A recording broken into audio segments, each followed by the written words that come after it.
So, Father, we thank you for today. We thank you for allowing us to gather in your name. We thank you for this time. Father, we just pray that even as we discuss and even as we commune, we just ask that, Lord, that everything we discuss will be centered around you and that you will be enthroned at the end. So we thank you, Lord Jesus, and we give you praise. In Jesus' name, amen. Yo, so we're back. We're better than ever. You already know what it is. Worship with Isaiah and friends. And today I'm coming with something different for you guys today. We're taking it away from the worship leaders and the singers, and we're going down the route of the people behind that. So we're going down the route of the musicians, the instrumentalists. And I've got two gentlemen with me today. I'll start with the one on my right. So I have this person, someone I actually went to university with. We were in a gospel choir together. He's a bad boy drummer. He's a Hey, man said Shenz is like waiting to be introduced in that. He's a great guy, humble, just a lovely soul, man. So yeah, just introduce yourself and tell us who you are. Thanks for the words, though, man. I appreciate that. For real. Not even a joke. I don't take them lightly. Yeah, Shenz or Shenny, 24, going 25. What else do I say about myself? Yeah, man. Yeah, like what do you do? Like give us a little intro. I'm a drummer, musical director type vibe, drummer. I've playing drums since I was like proper young. Just started playing in church really, and then went to college. I did a BTEC in music performance, as well as GCSE music and things like that. But then my degree's in something else in marketing. So I did music, and then from that, been able to, tour around Europe, play with like artists in gospel as out of gospel. Faith Child, we did a lot of stuff in Europe. So my church, obviously with my church, a lot of guest artists come. So worked with like Sherelle Franklin, Michelle Williams, Sonny Badu? Not Sonny Badu, Samuel Kosso, Mike Aramu, Okay. all them type of like guys, and then just like in church and just playing, and then as well as that, just teaching. Yeah, man, just trying to do what I can, man. He's a busy man. Trying to do what I can, man. He's a busy man. But yeah, no, thanks for coming on, bro. Love I appreciate you and honor you as always. It's always love every time, man. Someone you can learn from, guys. So don't worry, we're gonna put all his details below and make sure you connect with him. And to my left is someone I met recently, actually. Because of social media is a great place. Definitely. This is a guy I've met recently. He literally, when you meet someone and like you just get the vibe from them that they're just a naturally loving person. And that's the vibe I got from him when I met him. He's an amazing bassist. As you guys saw on the Instagram page. Just a lovely guy, man. And just introduce yourself and tell us who you are. Yeah, man. Well, first off, thank you, and right back at you, bro. Yeah, man. I'm David, or some people know me as Fifi. So yeah, I play the bass. I've been playing bass for about 10 years now. So, what else do I do? By day, I'm a science teacher, so I teach chemistry, all the way up to A level in secondary school and stuff. So the music thing is kind of something that I've been doing a long time in church, especially. But it's only really recently I've kind of started to see how much more I can get done and kind of make a bit of a career of it / balance it with my day job and that kind of thing. In an ideal world, I would love it to be the main thing. So, but yeah, in terms of what I've done, I guess, yeah, my CV isn't as stacked as Shenz, is it? But it's stacked yet, bro. It's coming. But yeah, so I played with like a lot of the UK guys, like my guy Called Out, Emmanuel Smith, Deborah Darling, a lot of those kind of guys. There's a new guy, Femi Sachs, as well, that's come up really recently. Played with Joe Metal, got to do that recently, which was really, really cool. In terms of like the non-gospel side, worked with like Jazz Caris, who's like a really cool artist. Yeah, so that kind of stuff there, man. You might have worked with a lot of people still. I hear it. I love it. I think that's the beauty of you lot being musicians, isn't it? It's like there's always people to work with. I think with like, let's say for singers, for example, it's a bit harder because it's like you can't just pick and like say, okay, I want to sing with this person, I want to sing with that person. But with you lot, there's like a pool of people to work with because you're specific. You play a specific instrument, and you play a specific instrument, which people always will need. And I think with singers, you're not, you may not always be needed as much as you guys. So I think like it's lit for you lot, man. And I wish I could play an instrument, but It's never too I've late. tried. my You know, guy. it's never too like- late. Catch that. I grew up in church playing drums, like you, but I think everyone does. I just said, literally, I think everybody actually jumps on Okay. drums. I think every auntie or uncle leading choirs like, you just jump on this Or thing. you know what it is, the instrument's there. So you just go after service and just you see Yeah, sticks yeah. or a pen. Trust I me. don't like a a pen. pen, instead of Or a pen. They use that to take the pen, Germany, but it's starting, isn't it? It's the I hear it's it. the concept. Just licking the instrument and just and that's where it started. Essentially for me almost. Oh, really? So yeah. Yeah, that was literally what I was going to ask you both. Like, so like, how did it actually start? Like, were you forced into it? Were you like, did you just think, oh, I want to try this, or like what? You go first. You bro. know what? For me, so I got older brother, and when we grew up in church, my brother used to always be the one that used to go after. My mum's in the choir as well, so during choir practice or whatever, my brother used to be the one that used to run up on the kit. My brother could play. My brother had like drum lessons, guitar lessons, flute lessons, piano lessons, bare instruments, and he didn't tune to it, but I did. So he still does music, like he's musically inclined, and whatnot. But I was like the one that took more to it. So in a sense, I was always just I was a younger brother in it. I was just looking at what my older brother did, and one time your mum leaves you together, I'm just copying, man. But then from that, I guess the gift that's way it was supposed to happen. I don't know, but so I just happened to hold it. So in church, I was the youth that used to just take the sticks and just do hi hats because I couldn't reach the kick yet. You get me? Hear that. And then growing up in the same church, been in my church from day. So growing up in the same church, literally just there, going on to school, started doing African drumming. Like my school did that African drumming, very cultural school.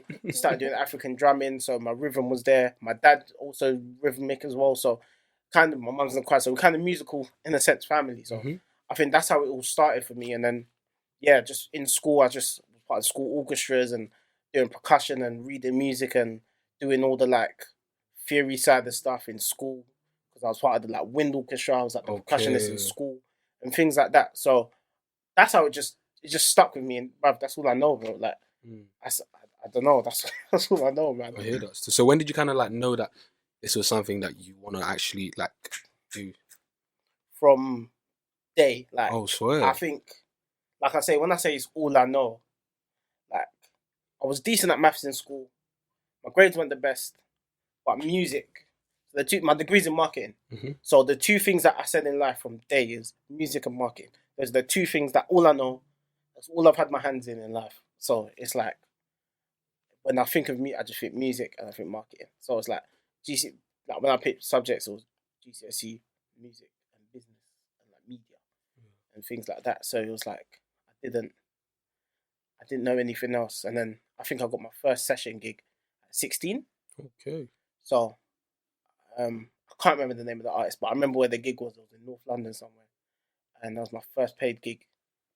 And then that was at 16, so I was in year 11. So from that, it was the summer of year 11, so 2012. And then from that, I was like, we can balance this out. And then when I failed my A-levels, I went to go. When I failed AS, I went to do BTEC music. So when I banged that out, I said, yeah, this one's it. So. Okay. Hear What that. about you, David? I think my journey might be a little bit different. It's not really the norm. For me, my journey kind of makes me think, yeah, like, this is definitely a gift from God because my family's not really like my dad wasn't musical, my mum's not musical, that kind of thing. So I just started off in church. My senior pastor plays like electric guitar. So one time randomly, I think I was like 9, 10, and he was like, yeah, come on Saturdays, we're gonna be giving lessons to the kids. And my mum was like, what do you think? I was like, all right, let's go. So around 9, 10, I learned acoustic guitar, like the very basics, like see playing like couple chords here and there. And then I don't know, I just stopped. So I had an acoustic guitar. Then about a year or two later, this guy came to my church to like take over the music. And so he would play keys, and then he used to see like who was there to play bass. There was an uncle that was playing bass in my church. He moved with his family abroad, so they left the bass there. The bass is still there, 5-string Warwick bass. Yeah. Like it actually sounds kind of nice.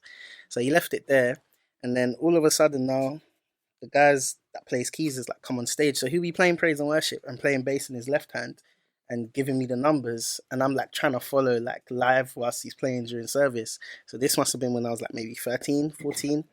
And then all of a sudden he leaves the church, and like I'm the only musician in church. So that at that point I was kind of forced into it. So it was either like sink or swim. So I just started trying to improve a little bit. I've got some cousins in that play, so I used to go to their church a lot. That's where I learned how to play like high life stuff, innit? Then yeah, one day I just thought, right, like I can actually play bass a little bit. Let me take it seriously. So I think around 16, I think I started taking bass seriously, and then yeah, by the time I was ready to go to uni, like I could already like play. Like by that point, I'd played bears with like some of the gospel artists that I mentioned earlier. So it was kind of like a progression. I was never like, like from young, I'm gonna be a musician kind of thing. It kind of just was something that I just did on the side kind of thing, and eventually it became like the passion kind of thing. Well, I hear that still. It's crazy because it essentially sounds like you were strategically positioned in a sense where it's like all of these things were put right in front of you, and then it came to a time where it was like, okay, cool, it's time for you to step up and kind of step into that fully.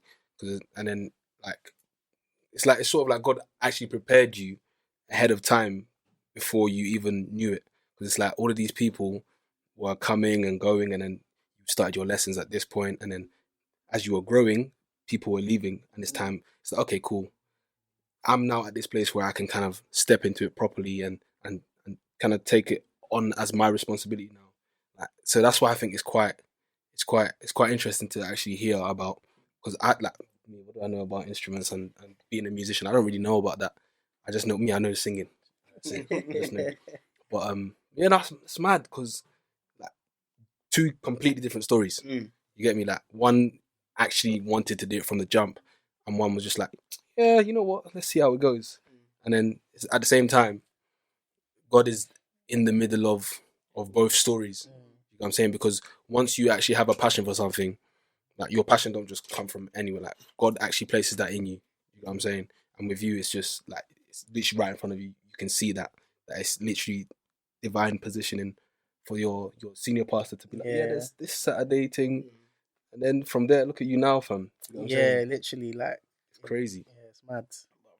That's cool, man. Because, for me, hearing that, like you getting pushed to play. When I was younger, like growing up in church, my church is a big church, innit? But it's like you have to want it. If not, then you're like, not. Yeah, and then also when I'm in the middle of trying to interject and I guess jump on, bro, they're actually rehearsing for conference or rehearsing to perfect Sunday. So it's like, hey, young one, get off. Yeah. Like, we got to rehearse this now. You get it? And then I'm like, and then no, relax. See, that's the thing. Like, I never grew up around that kind of environment of like conference. There's sound check. There's this. There's that. So like, I used to go to like, and the thing is, gospel scene in the UK right now is a bit annoying. I really feel like we need a revival, because when I was young, like there was an event every Saturday somewhere. So it's only through that, like going to events every Saturday, I'll be watching the sound guys, I'll be watching the musicians sound check, I'll be watching this, I'll be watching that. And like, I never got that from my church, innit? So it's only going there that I got to see like people grew up in this kind of thing. So that's why it kind of annoys me when I see people that are in certain scenarios and situations where they could be a certain musician, they can push music, and it's like, what? Like, you lot don't know what you have. Like, I'm not gonna lie. I think I must have been 18 is the first time I used in-ears and stuff like that. Do you know what I mean? Whereas a lot of men have grown up with that. Do you get what I'm saying? Okay, so what is an in-ear? So like, what's that? In-ears, like, so if you're on stage, you're singing. There's obviously foldback that you need to hear. Oh yeah. And there's house, right? Okay. So there's like monitors that the congregation, the audience, whoever's there needs to hear, and there's what you need to hear. Yeah. So imagine replacing those speakers that you have, that you're hearing, with a pack or like a cabled version that goes into headphones. Okay. And you can personalize exactly what levels you want to hear. I see. So like for me, I just turn those BVs all the way down. Yeah. I'm gonna lie, bro. BVs just go, I just need them a little bit. You know, I just have that kick. No overhead on the drum because you lot just be smashing. No, you like it is, no overhead. Man, no overhead. Because especially if more time I'm next to the drummer, so I don't need to hear that. I'm just hearing. Well, I won't even lie. For me, as a drummer, which is weird, a lot of people say, "What?" I hardly want drums in my mix. I want like a tad, like just a touch. Maybe because not every time my mix has been perfect, so I just avoid. If you ever drop off click, I'm gonna tweet and say it's because you don't have drums in your I have click because I'm a feeling guy, innit? Oh, so you just I hear it. So I'm playing. Okay. But then I might have a little bit of kick in my head, but I don't really like bare drums. And for me, it would just be loud compared to anyway, because you can hear it. To be honest, and I'm just feeling. It's vibration, bro. So I know my vibration. You get it. So even if I'm playing with that's probably why I'm a heavy hitter. See, this is mad insightful for me as well, fam. Because it's like you never ever hear people talking about this or like their experiences around all of this technicalities and all of them things there. Well, people wouldn't know that. You get what I'm saying? Yeah, man. No one actually talks about it. People think we just come to church and we just do whatever. That's what I'm saying. No one actually talks about it. I think that's kind of why I wanted to kind of speak to the both of you, or obviously three of you. I'm not gonna say the person's name, but he knows who he is and he knows that he should have been a part of this. But it's all good, bro. It's all love. We still love you, innit? It's calm. But yeah, it's mad because obviously, like I was saying, this is just giving people an insight on how much you guys actually have to go through. Like, that this thing that we see on a Sunday is not just like, they get up on stage and then they just start playing. There's more to it, innit? But yeah, it's been mad insightful so far. But I think what I kind of want to know now, from the perspective of an instrumentalist and from someone behind the scenes, in a sense, like, what do you see worship as? Like, as an instrument, like, what do you see it as for you? What does it actually mean being able to play in a, like, let's say, a worship set? Like, how important has worship become for you? Not as a believer, but as an instrumentalist. Obviously, with the aspect of being a believer at the same time, but from the angle of me sitting behind an instrument or me playing an instrument, how important and what does it mean to you? Whoever wants to dive in there first. That's a big question. Big question. I think we could talk for ages about that. But I think I get what you mean in terms of saying, not like, for lack of a better words, not from the perspective of a believer, but just in general. Yeah. I think worship in general, has saved a lot of people from a lot of dark places in their life. Like, when you're going through a lot, and like, you could have had a terrible week, and there'll be times where it's like, I'm really looking forward to church because I know, like, when I sit there to play, like, I'm just gonna play and like just let it all out, like all of that emotion, kind of like as just a cry unto God kind of thing, and just like a cry, like, just out to the congregation. There's one thing I remember a friend of mine said to me, and it was kind of like, so the scripture about the woman that touched the hem of Jesus' garment and then the power left Jesus. So a friend of mine, she kind of used this analogy talking about like us playing like our stringed instruments, and as we're playing, like, power is leaving and like going out onto the congregation. And then there's like that William McDowell song that talks about, heal every broken heart, touch every what's the one? Let everything in his presence, Jesus. I can't even remember the song, but like, as you're playing, like, Like providing that you've studied your word and you've like taken time in your secret place, whatever God has put in you is kind of like it's now pouring out onto the people as you're playing. And obviously, man can't really sing like that. So as I'm playing, like there are times where I wouldn't even remember what I did in the service, like, and it's just like, all them lines, like you just see, and then just be like, "Whoa, like what was that?"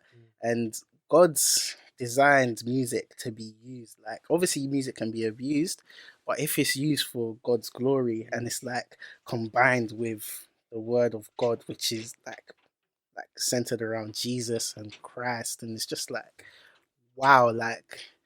I'm just like that question has made me think of all the powerful worship moments like I've had or been involved in or seen or experienced. The best one for me is I went to Boston in February and I went to Jubilee Church, so like Jubilee worship, and their worship service, like that was just like a normal Sunday for them, but like it was crazy, like crazy worship experience. They match the excellence with the worship. I was gonna say that, but I feel like that's coming in the next question. I heard that. Let me leave that bit, and then I'll let you. I'll let you jump in, man. No, it's mad. You know what? Like one thing I actually took from what you said is like, essentially, you playing your instrument and you having that experience is like you and God are having your own moment in front of like you're in front of everyone, but it's you and God in that moment. Like it's like you don't even think that people are there. It's like I'm having that encounter with God through my instrument. Yeah, it's so powerful. And even when you're talking about it, it's just it brings me back to moments where I'm leading worship and I've had that experience with God. And sometimes you forget that you're in front of people, you're leading people, but it always brings you back to like, this is my communion to God, and your communion to God is you playing that instrument, and that's the way that you're glorifying Him at the same time. And it's mad because you would never ever think that someone playing a bass or someone playing the drums feels like that. Do you know what I'm saying? You would just think, oh, these men are just there enjoying their But that's the thing, to me and to us, like, I don't understand how people don't think that it feels like that. Like, because I don't get it, but like, you're not the first person to have said that to me. Like, even when you're just a musician. Like, I've heard that so many times. Like, I even remember there's been times where it's like, you know, we might be accused of like not being serious because as we're playing, I have people making fun of my neck movements all the time and stuff. But it's like, obviously, there's a bit of it where, like, let's not cap. Like, we're feeling the music. Yeah, you're enjoying yourself. Like you're feeling the music. But there's very much a part of it where it's like, yo, like that's where we're not even fronting. Like we're just, yo, God, we're here. Like, yeah, definitely. And there's definitely times when similar, like when you're saying like feeling the music, but like when you're playing with somewhat musicians that flow better or play better. Just say better musicians, bro.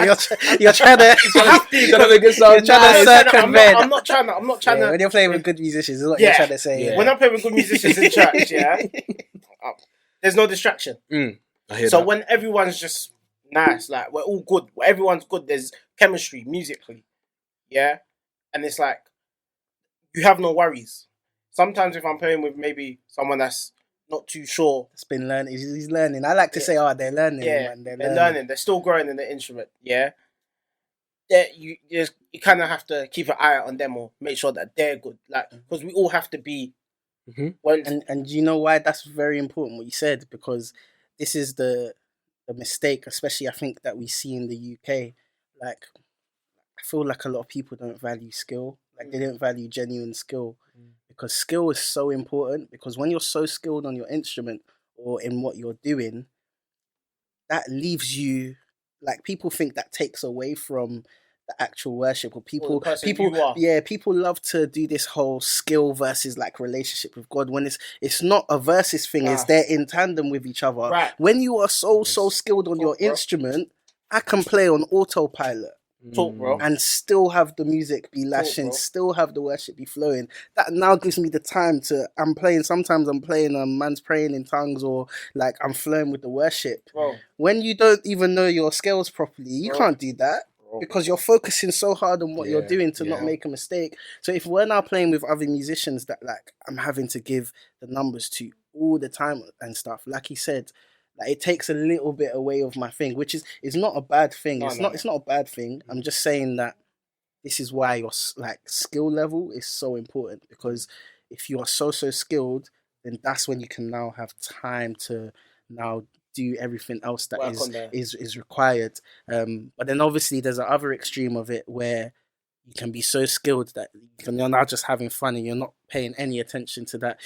They know what makes like they know landing on the floor is gonna do what, like, you know what I mean? Yeah, Or, so then like, they yeah, like, and almost like just to even say, yeah, even yeah. I can say like, I think all musicians are guilty of it sometimes, where it's like, we've played now and then after we've played, and don't get me wrong, man, playing in church is very, very draining. So it's like you've done that. Sometimes it's like, the word is there, and it's like, might not be your favorite pastor preaching this week, so you kind of tune out a little bit. Like, we're all guilty of it, but so that's the other extreme of what I'm saying. But the optimum, like, is for skill to be here, and also relationship, and how much you've put into the word, and how much you're now therefore giving out into the worship is there. It's so important.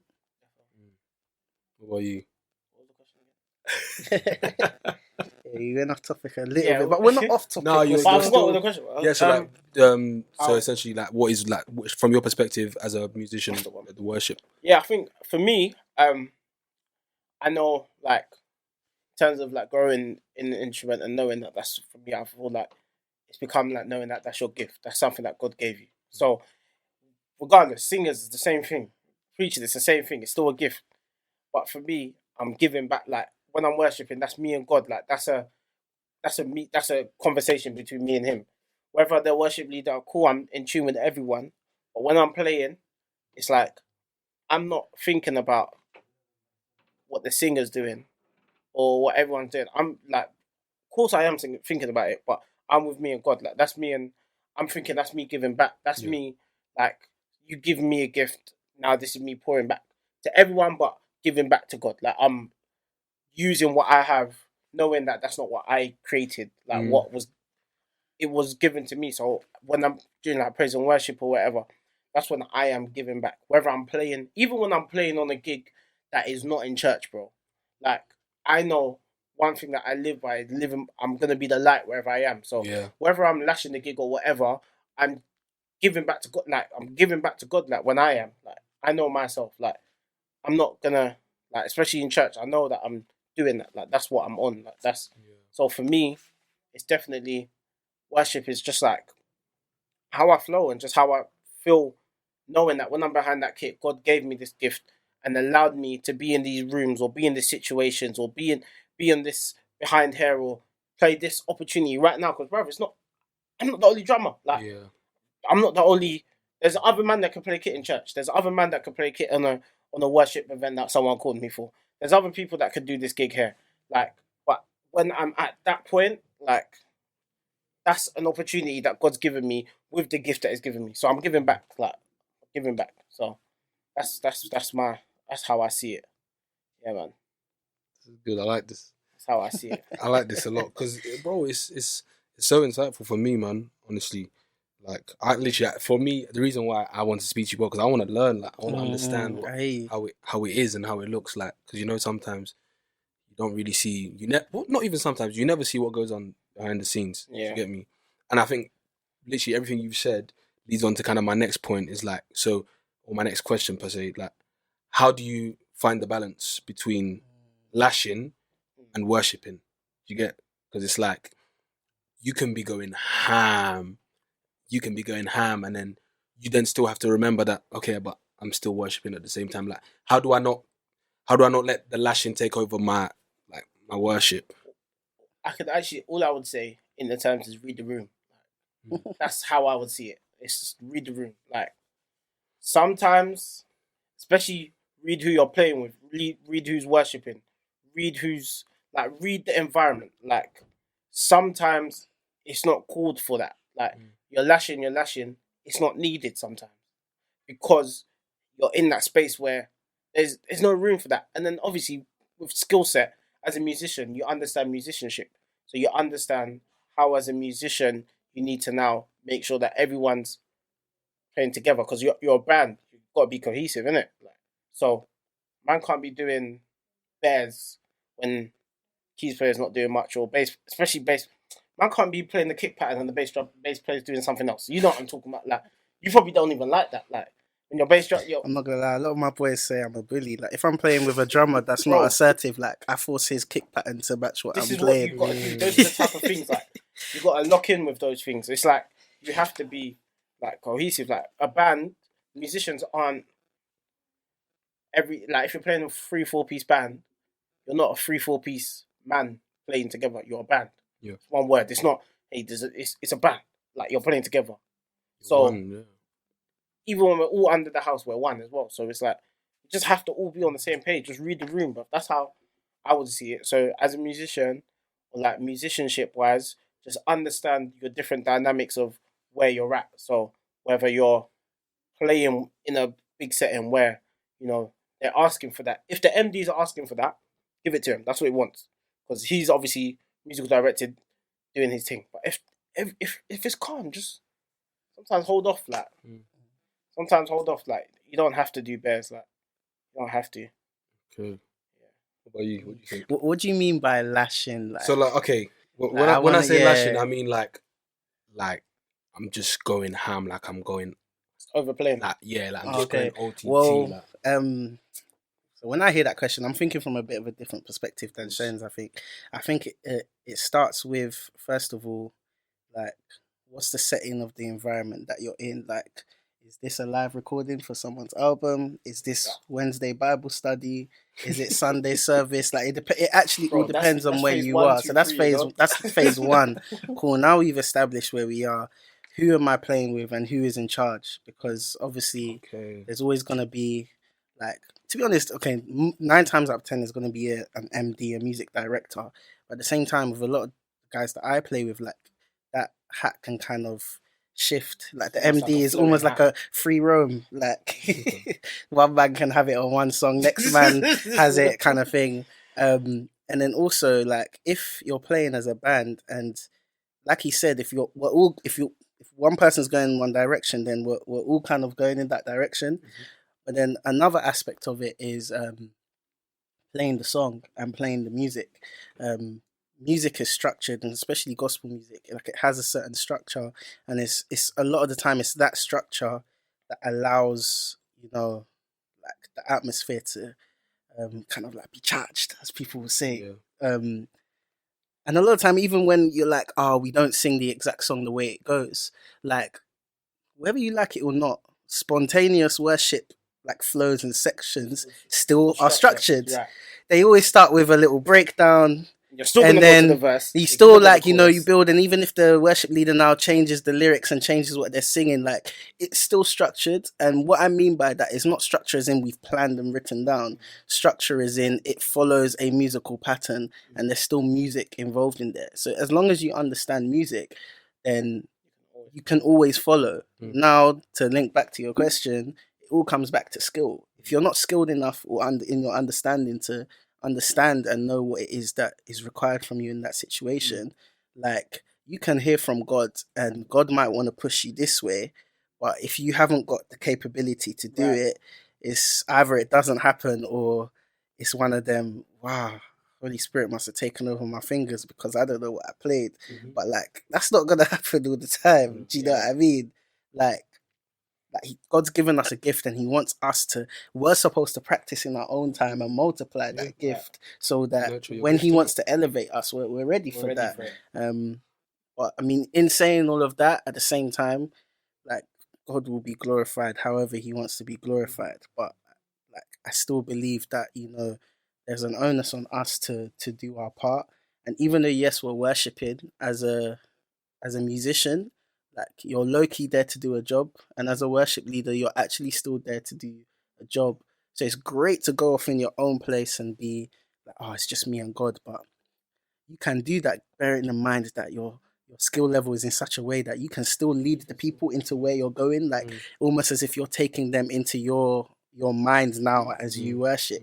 There are some people that aren't skilled in leading worship or aren't skilled in playing, that they'll now go off on doing their own thing, and the congregation are looking at them like, what's going on? Like, do you know what I mean? So, Like it comes down to skill in terms of finding the balance, because they can easily both be up here.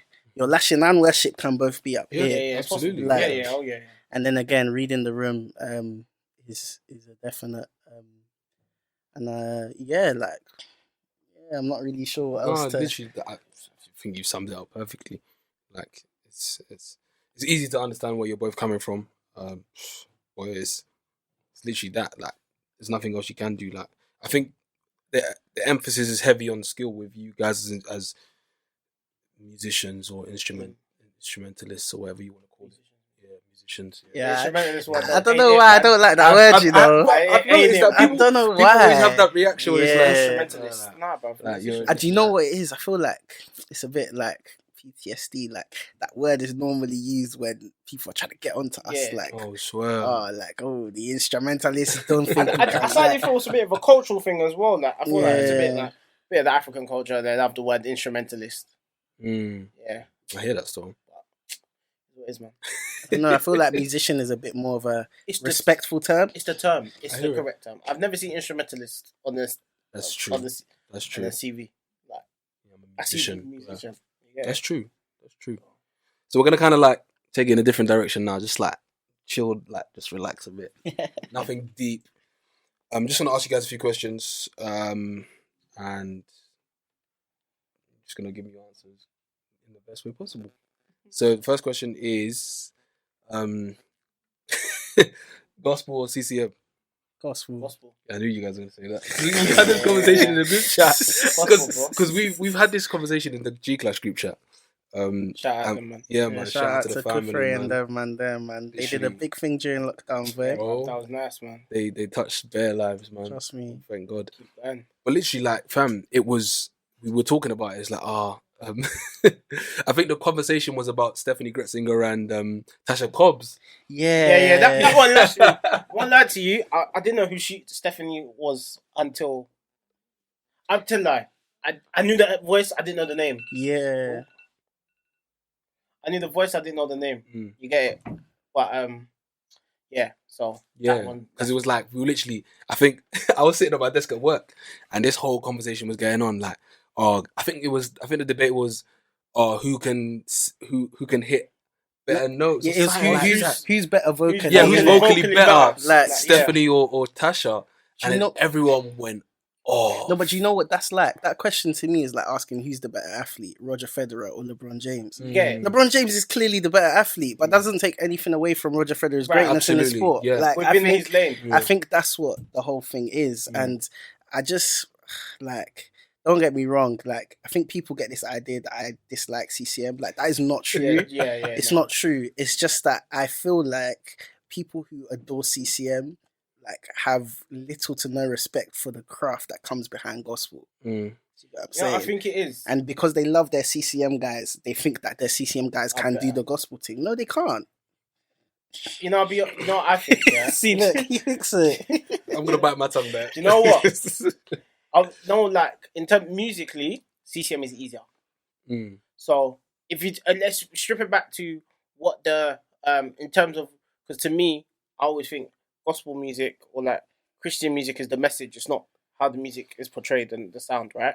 So if you look at the musicality of CCM, tends to be, I'm not saying all of it, tends to be about 4 chords on the chorus, switches the numbers around on the verse, and then switches it on the bridge, maybe.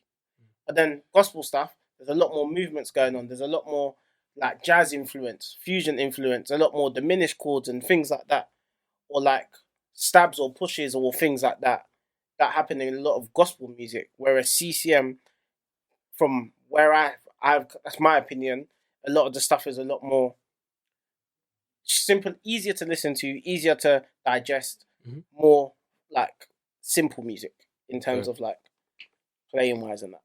So I think a consumer can easily digest simpler things. So yeah, I think following on the back of that, I think, what a lot of people don't realize, and whether you like it or not, gospel, what it's become, gospel music is a genre of music. So there are a lot of people who love gospel music but aren't Christian, for example. Okay. because gospel music now is about the sounds and different things. So I heard that. it's not every gospel song that even, that's why, you know, I see you, man, on the TL talking about certain songs you can't sing because of the doctrine and that. Yeah. Like, it's not every song that, you know, fits the Christian message that you're trying to put Like, across. it's a gospel genre. But I hear like, that. that doesn't mean you can't enjoy the music for the absolutely. music that it Yeah, is, because absolutely, it's of a course. genre of music now. That's what it's become. Like, I'm not gonna sit here and say whether I like that or whether I dislike it, but it's just the fact of the matter of what it is. Now, in terms of CCM, like, I love CCM music. I love playing CCM music. Like, for me, there's it's like a spectrum. It's not one or the other. So like, your gospel artists are like your Marvin Saps, your Fred Hammonds. They're on that side of the spectrum. Then on CCM side, you've got, like, in terms of the goats, I guess, like Don Moen, and like Stephanie Gretchen is like more, you know, more contemporary, but she's still like CCM. And then you've still got people along the spectrum, like a bit more CCM, but it's still very, very gospel heavy. It's like Todd Jubilee Delaney. Worship. Todd Delaney is a bit Yeah. more gospel. Green. Travis Green, like all of that kind of stuff. Like, there are some people that genuinely, when they say they don't like gospel and stuff, what they mean to say is that genre of music that playing is a little bit too much for me. I don't feel that I can listen to that and worship God and praise God, and that is fine. But then again, there is something for every single person's ear. This is what I'm saying. So the consumer, as a consumer, everything you take is for you. Like, you consume your own, like, stuff in it. So whatever you choose to listen to is what you're gonna take in. So whether the gospel stuff is too heavy for them, or the CCM stuff is too heavy, or it doesn't matter, because as a consumer, everyone has the right. That's the reason why people release stuff or put stuff out, because there's a consumer for everything. There's a listener for everything. Sorry, marketing. And I think and I think as well, a lot of people, especially on Twitter, like, a lot of people don't have the ability to be objective in life. I've realized, like, so I say that to say this: like, there's some people that maybe gospel isn't for them. Maybe they aren't a fan of, like, you know, Marvin Sapp type of stuff or Hezekiah Walker stuff. Maybe they're not. That's fine, but they don't have the ability to be objective. They're not musical, and then they want to come and tell a musician that this music is better than that music. That doesn't make sense to me. Like, even though I don't listen to a lot of CCM music and stuff, I can still objectively hear a song and be like, this is a very well written song. It follows this structure. This is a great song. You know, there's great music behind this song. There's great writing behind this song. And I can tell that this song, like, if you sing it in church, like, it's kicking off. Like, but I feel like a lot of people in life, not even just in music, in a lot of things, they don't have the ability to have an objective, to be objective, or to think objectively about something. Everything is just opinion infused, like, too much sometimes. Yeah, that's even. very true. Yeah. You know, Me, I got the opinions. But me, I'm not. That's me, innit? You get me? That's how I am, bro. Everyone. But me, I'm someone, I like to think, you know, from other people's perspectives. I like to think about something objectively and think, you know what, I don't like this, but it's actually good.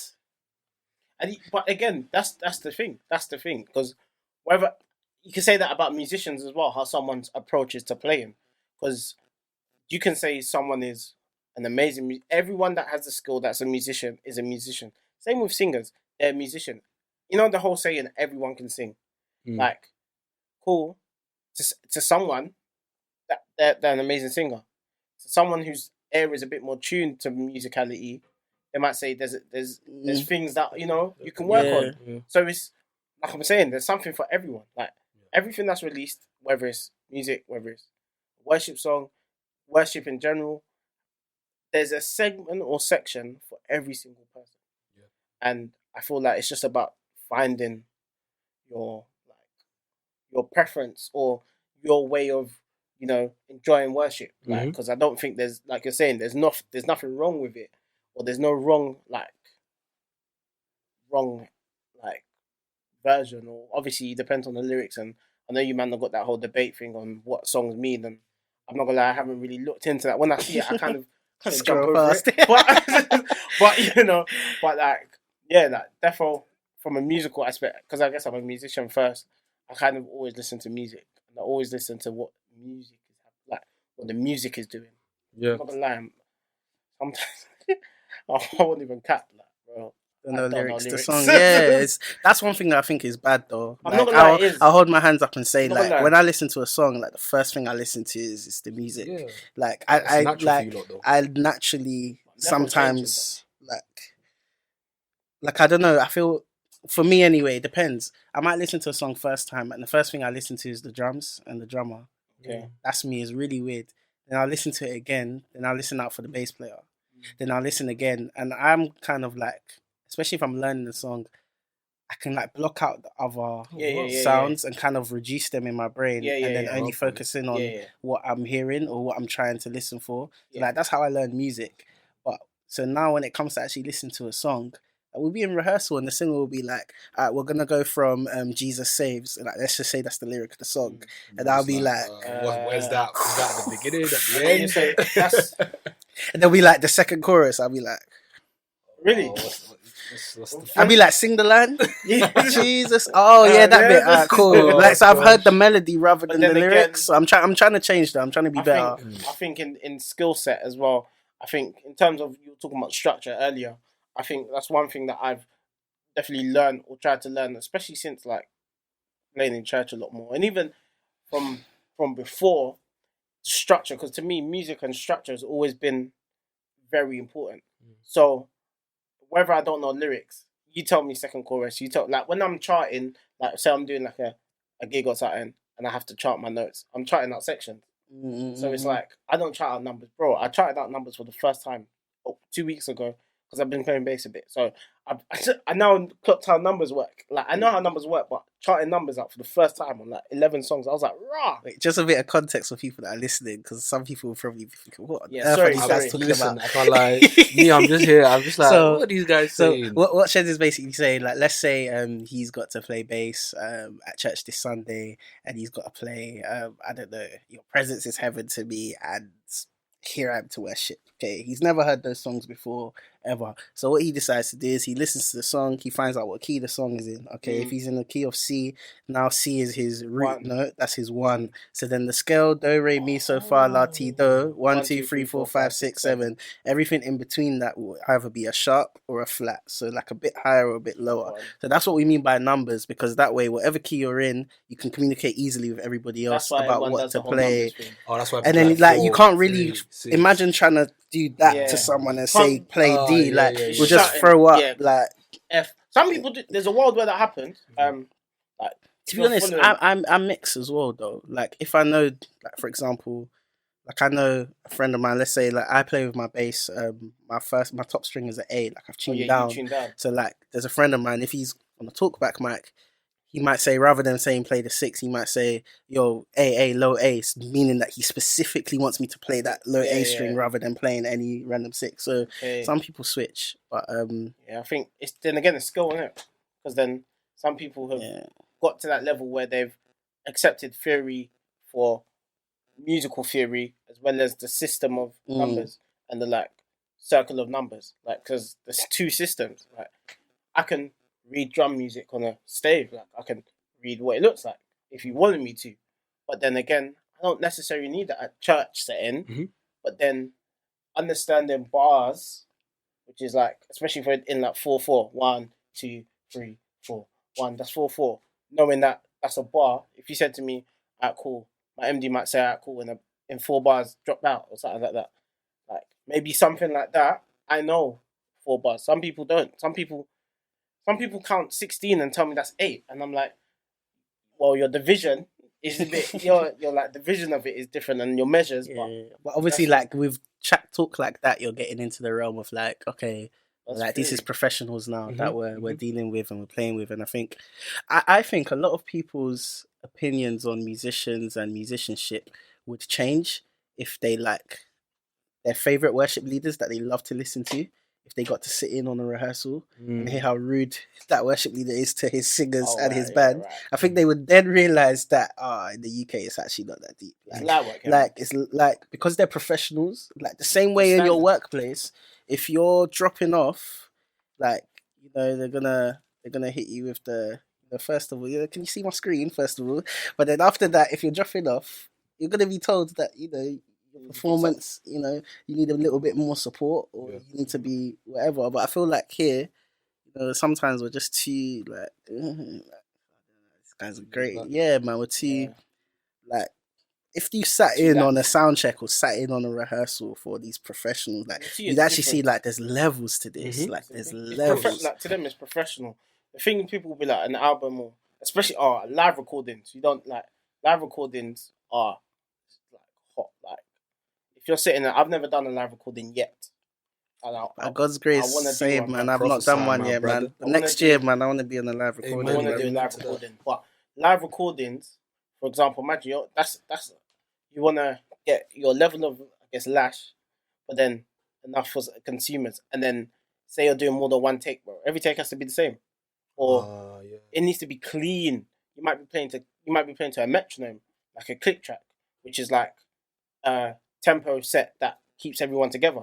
Yeah. So, in that sense, you can't drop off the click. That's why people laugh at drummers when they drop off the one. Or man was saying earlier, man was saying, if he goes off the one, I'm gonna say he ain't got drums in his ears, like because you can't drop off the one. But that's literally the equivalent of like Kepa, like not saving very easy. So like that's what it's like. But I'm trying to help you understand the severity of a drummer dropping off the click. Definitely playing that weak pass. Like you're in the middle. There's a clean through ball, triangle.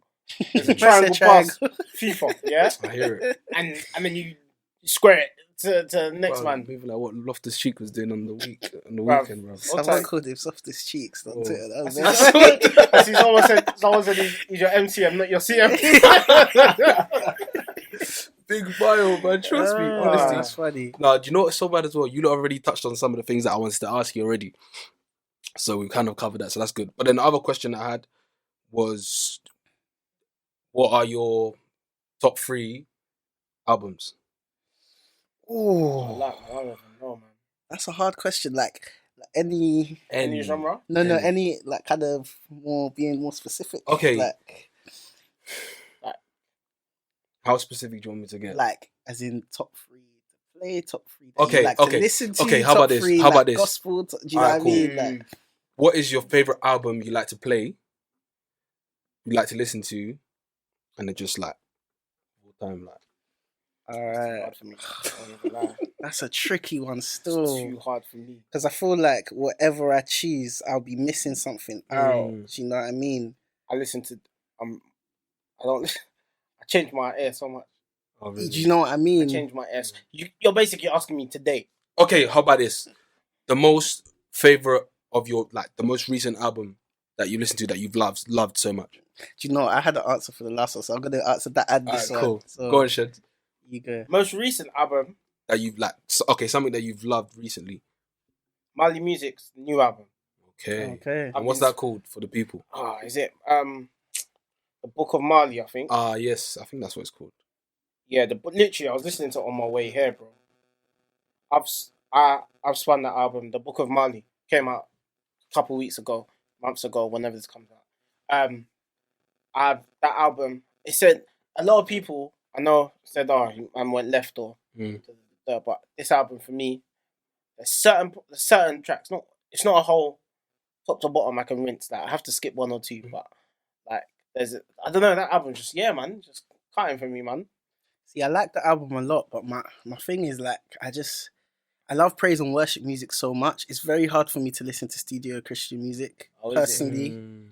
Like I still do listen to it, but someone like Mali music, like his the song Yahweh, that album, that I think Second Coming or whatever it's called, like it's not on Spotify, and that really annoys me. So because of that, I will not listen to that. No, I'm joking. Mali, if you listen to this, go put that album. Trust me, Mali music, please. We need that one. Or at least on your next album, give us at least 1 or 2 praise and worship songs on that album, and I'll leave you alone. I beg. Because everyone should add Mali music after this. Mali music is like one of the most amazing artists. Like, he's sick. And I even go to listen to a lot of his. If you go listen to like a lot of his live interpretations or covers or versions of his song, everything it's always different. He never does how it sounds on record. So it's like how one of my favorite like Mali performances when he did American Idol, right? He had a song, is it Beautiful? Yeah, that performance is serious. So he did American Idol. I think he just got signed at that point. So that was kind of in his deal kind of thing. But then he plays keys, so he jumps on keys at the end, and then bruv, he almost lashed himself. You can see it on the camera. He almost lashed himself, yeah. And it was like he was playing Beautiful, and then he was about to go into Let Us Sing Songs of the Glory. So close. He said, "Let us sing songs," and they said, just that's a bit too churchy for mainstream. And you're an American Idol. Like, this is J-Lo churchy, and like, that man sitting on the panel. Like, this is America's big, like. He said, "Let me control myself." Yeah. But even that performance, like, I just like that. I've seen him live twice now.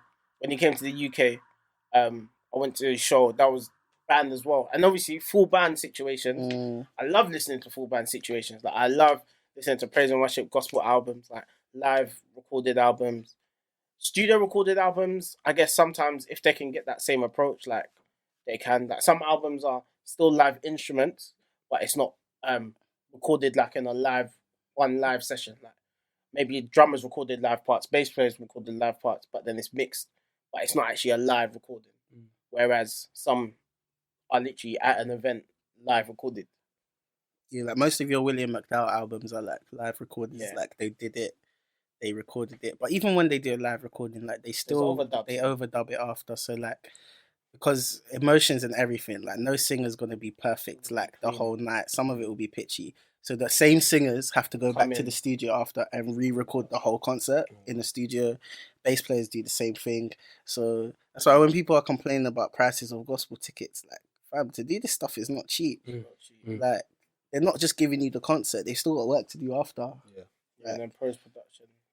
So, you know, hearing Shad, look, this is free information you're getting. Free. You ain't got to pay for this. All you got to do is subscribe, like, share it with your friends. That's right. that's Yeah. me right here. No, she'll put in. Look, subscribe. You know how it is. But yeah, no, go on. David, so I'd say one of my favorite gospel albums, and generally I only really listen to gospel music. I mean, I listen to other music too, but like if you go on my Spotify, it's filled with gospel. Boo to Spotify. Boo. Yeah, Apple Music, bro. You didn't get no Google Nest, bruv. I did. That Google Nest. I did get one. That's the thing, so but it's washed. rubbish. It's I gave it so away. washed. It's so rubbish. But why did you think they were giving it away? Because it's No, dead. I leave it in my kitchen. Of course they're gonna give something rubbish away It's to just you guys. It's just not good. I leave it in my kitchen. Yeah, one of my favorite albums that I feel a lot of people don't know about. There's an artist from Orlando, Florida called Javis Mays. He is amazing, and one of his albums called #PluggedIn. It's one of my favorites. Like, that intro is crazy. Like, and people playing on the album are like, they're now Fred Hammond's like current band. Oh, so actually, like I know all the what Red album Camp you're guys talking about. and yeah, so a lot of them guys playing on that. So that's one thing for me when I look at an album. Yeah, David Alton produced this one. So when I look at an album and stuff, like, I think I've heard I like to find out who's behind and who's playing the album. That affects like how much I'm invested in the album. Do you know what I mean? Wow. So that's a new one.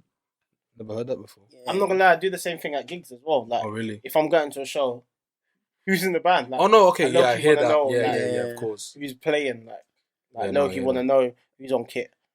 Yeah. I might go to a show because X is on drums, or yeah, like 100%. So yeah, I think a lot of people actually do that. I even remember actually I tweeted how recently was it? I said, guys, if you're trying to show someone like good examples of how to play drums, how to play gospel on drums, like what albums would you pick? What did I say? Did you try to out me? I don't think it was you. I think I said, you asked for 3 songs. Oh, I saw that. I think you said pick 3 songs that you think are a perfect example of drums. And gospel music. Yeah. And then I think you picked one that I was a bit like. I need to find the tweet. I'm gonna find it. It was bare of them. But yeah, I'd say one of my favorite gospel albums of all time. Yeah, Marvin Sapp, Thirsty. I think if you want to know about gospel music, go listen to that. In terms of what I'm listening to right now, well, I was listening to an album called Freedom by Kel Bailey. So this is what I mean. Like, in America, the gospel industry is like a real industry. So I wouldn't say he's underground, but like if we were American, you'd know who he is. But because we're UK, we don't know who he is. So Freedom by Kel Bailey. That album was dope. Kel Kell K-E-L, like Keenan and Kel. Yeah, but with a second L. Oh, okay. So Kel Bailey, dope album. I listened to what's her name's new album?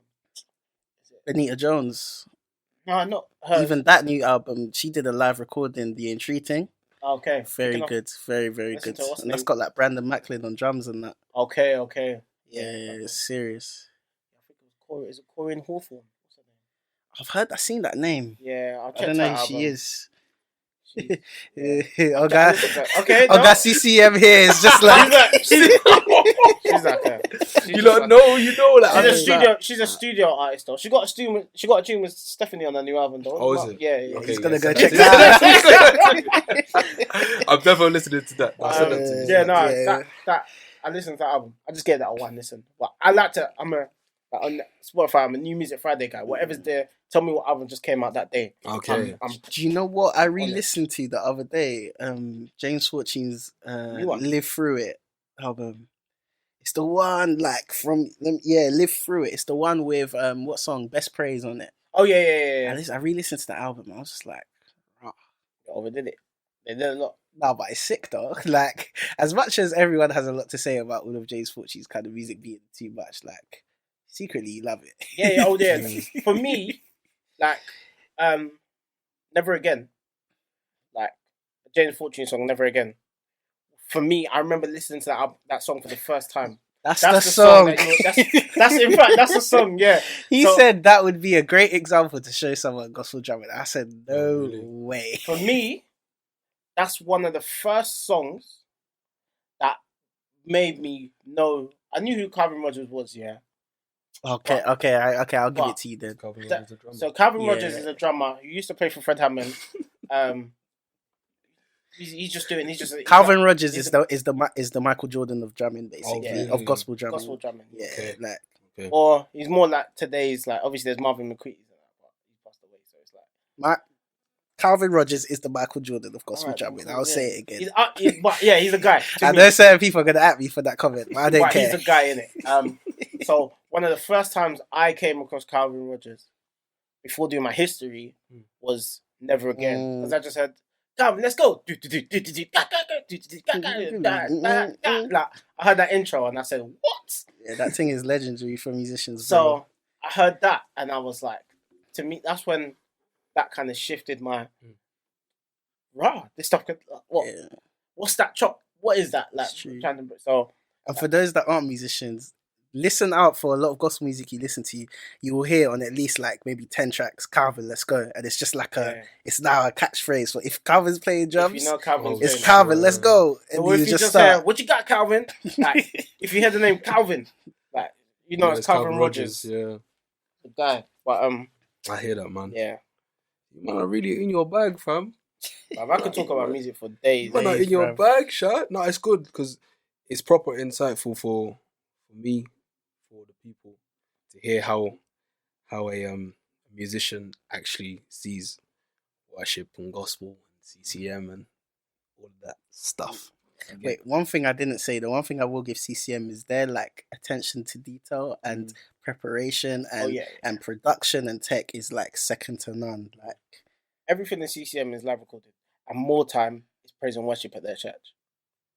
Yeah, like it's not. That's just it's just the norm. Like what you're listening to in your ears from the album is what they would hear in a church setting. Like, so that's one thing I think is amazing. So their preparation into like, and I follow like some like CCM church drummers or channels on like YouTube and stuff like that. Like, they show you the behind the scenes and how they program. Like, for example, it may seem spontaneous to you, but bro, everything they're running, they're using softwares like Ableton, and they're just triggering things, and they're just like to the point at which they might have specific parts of their drum that once they hit, it triggers a certain light pattern and stuff. Bro. So then that's when you'll now get like, it's crazy, like their level of. Obviously, there's gospel churches and stuff that do that too, but you know, gospel, they focus more on live playing, whereas a lot of the CCM guys, like, they don't play things live all the time. A lot of it is like tracks and like so even like to the point where I know everyone like say different, but like some drums, for example, tuning drums, right? I know like Hillsong, for example, all their kits in all their churches, especially for maybe recording or sake, are the same. Like, they tune to certain decibels and certain like tones. Like, Obviously, they're very, very particular. very particular about how you're supposed to approach playing, how you play, the symbols you use, the things like they're very particular. Very, very particular. Some of us, man, just play and get the spirit lead. Trust me. Yeah, man. Yeah, man, that's prep. That man prick. Some of us, I was about to say some of us just play and inshallah, but it's and I do. No, but you know, it's the language in it. Yeah. That's a playing. Oh my days. Oh my. Aye. That is funny. Hey, you see? That's a play and hope. Play and hope for the best. Oh. Literally. Oi, that's so funny. Wing it. That's so funny. I need to get rid of winging it. What, do you mind wing it there? I can't even get into that, man. Yeah, all the time, man. Now, do you know what it is? It's a mentality that. It's a mentality that I'd say I don't really have as much anymore. Like, but actually, it depends. Like, I'm always a believer in if you say yes to doing something, like any gig, like the fact you've agreed to do it means you should give it 100% of your thing. That's one thing I believe. However, like I've grown up in a church where we don't really have like singers, or you come to rehearsal late at times, so it's like, or if you sent the song listing, like I'm not gonna listen to all the songs because I know them. Like you're singing Casting Crowns and you're singing like I know them, so I'm not gonna spend time in the week to like study on it and stuff. So in those circumstances and stuff, I would say I wing it, but I wouldn't even call it winging it, because like the preparation for that has been done already once upon a time. Do you know what I mean? Okay, that makes sense. But yeah, no, winging it, you can't wing it on something really serious. You'll get found out. Yeah, clean. Hey. You'll get found out, because even if you've learnt the song, if you don't know the song, you won't know like there's certain pushes in songs like that. Especially as a drummer, to be honest, actually as a drummer, it's easy because you don't have to hit the note; you just have to hit the push. So I hear that. It's easier, I think, and you get away. I think drummers get away with a lot, but then at the same time, it's so clear when a drummer hasn't learned a song compared to like someone else. But then again, that can go down to skill, especially for like like pushes and stuff. But like I won't lie, it's not the best thing to do. But if I was to listen to a song, I'll play the intro. Bro, I'm the same. Skip. Listen to what's happening there. Hit the outro. Or hit the bridge. Hit the thing. And I'll be like, oh, yeah, it's a CCM. Yeah, especially if it's CCM. That's what I do. And then whoever's like sent the songs, if they're a musician, and I'll be like, bro, are there any other sections other than the da da da da da or the da da da da? They'll be like, nah, those are the only two sections and repeats. Cool. See you on Sunday. And drums, especially even drums. Like, bruv, like, they'll tell me, just learn the intro. Like, you can't do that with gospel. No.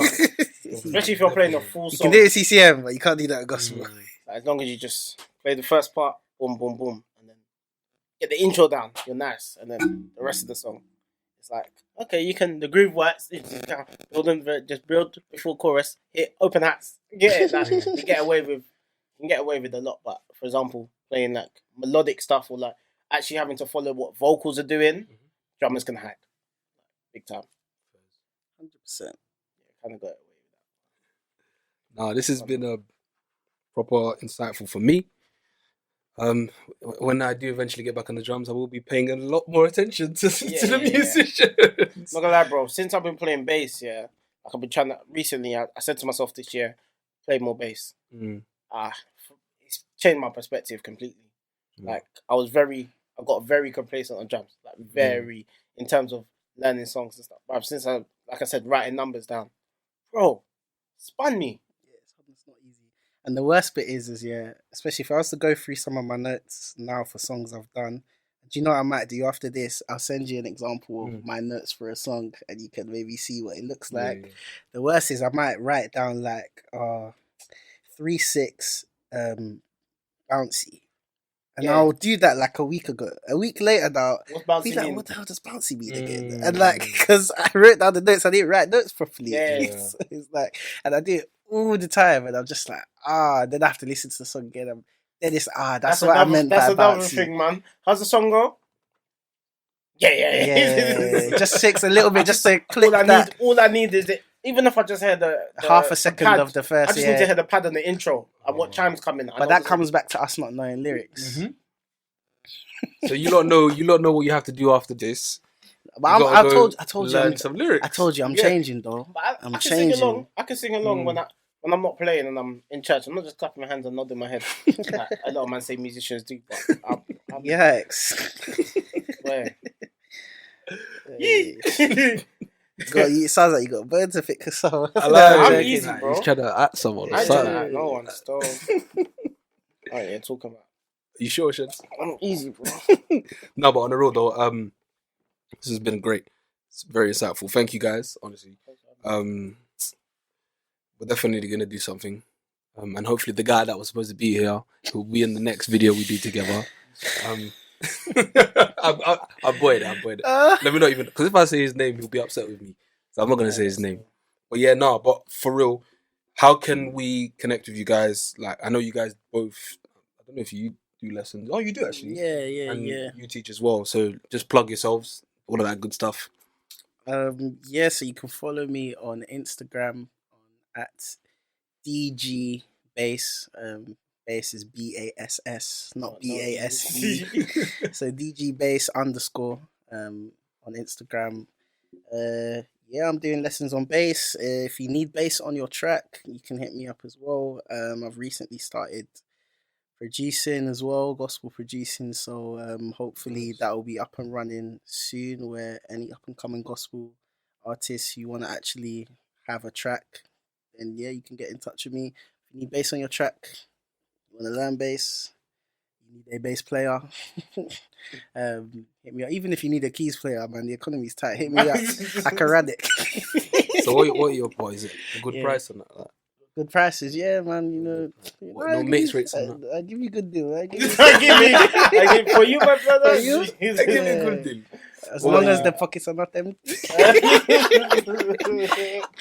Empty. Hey, man, about too funny. So Instagram, Shenz on drums. That's SHENZONDRUMZ. Twitter, Shenz drums. Teaching, just DM me or email me, shenzdrum@gmail.com.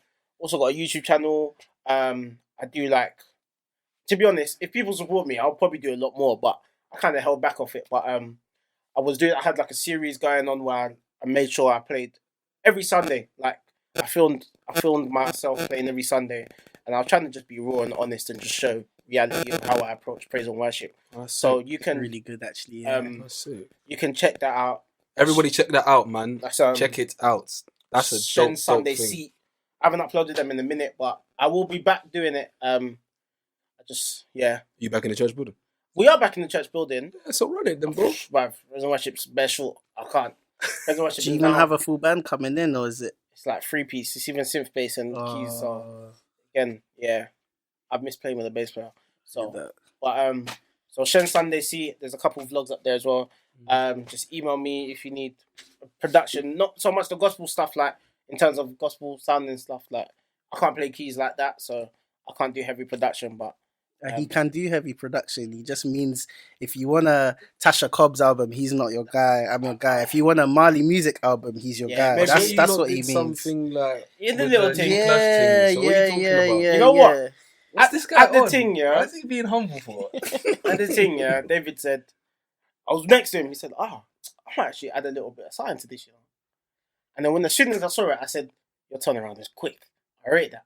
I said, Bunny, give me an hour. It was healthy competition. Yeah. I said, Bunny. No, because the way the worship was flowing at G Clash, I just heard it and I was like, it's heavy still. Yeah, this would be nice. And when I heard what you did, I just said, I would vibe to it this way. Yeah, your flip was nuts still. So I just did a little Afro swing flip somewhere. So check it out. And yeah, man, shout out, man. Thanks for having us as well. Thank you, man. Appreciate it. Thanks for coming, man. But yeah, man, you guys know what to do. Like, comment, subscribe, tell a friend to tell a friend to tell a friend. Tell their mom and their dad and their brother and their sister. You get. But yeah, guys, we are out. God bless. Take care.